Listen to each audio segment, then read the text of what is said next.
Power star Pawan Kalyan హీరోగా power సినిమాతో మెప్పించిన దర్శకుడు బాబీ దర్శకత్వంలో రూపొందిస్తున్న సర్దార్ గబ్బర్ సింగ్ ప్రస్తుతం టాలీవుడ్ క్రేజీ ప్రాజెక్టుల్లో హైలైట్ గా వస్తున్న సినిమా. అత్తారింటికి దారే తర్వాత చాలా కాలానికి పవన్ నటిస్తున్న సినిమా కావడం, super hit Gabbar Singh characterisation ను బేస్ చేసుకుని రూపొందిస్తున్న కథ కావడం, ఫస్ట్ లుక్ పోస్టర్ టీజర్ తో అంచనాలను విపరీతంగా పెంచేయడం వంటి కారణాలు సర్దార్ గబ్బర్ సింగ్ సినిమాకు ప్రత్యేకతను తీసుకొచ్చాయి.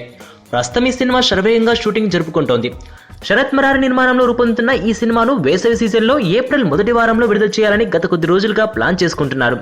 కాగా అదే నెలలో super star Mahesh Babu Brahmotsavam, stylish star Allu Arjun Sarainodu లాంటి సినిమాలు విడుదలకు ముందే సిద్ధమవడంతో సర్దార్ టీం మార్చి నెలలోనే ప్రేక్షకుల ముందుకు వచ్చేలా మరింత పగడ్బందీగా సన్నాహాలు చేసుకుంటున్నట్లు తెలుస్తోంది. పవన్ సరసన కాజల్ హీరోయిన్ గా నటిస్తున్న ఈ సినిమా ఇప్పటికే బిజినెస్ పరంగా ట్రెండ్ సృష్టించింది. ఇక టాప్ స్టార్ అయిన మహేష్, పవన్, అల్లు అర్జున్ ఒకే నెల గ్యాప్ లో థియేటర్లకు వచ్చేస్తుండడం ఆసక్తికరంగా కనిపిస్తున్న అంశం.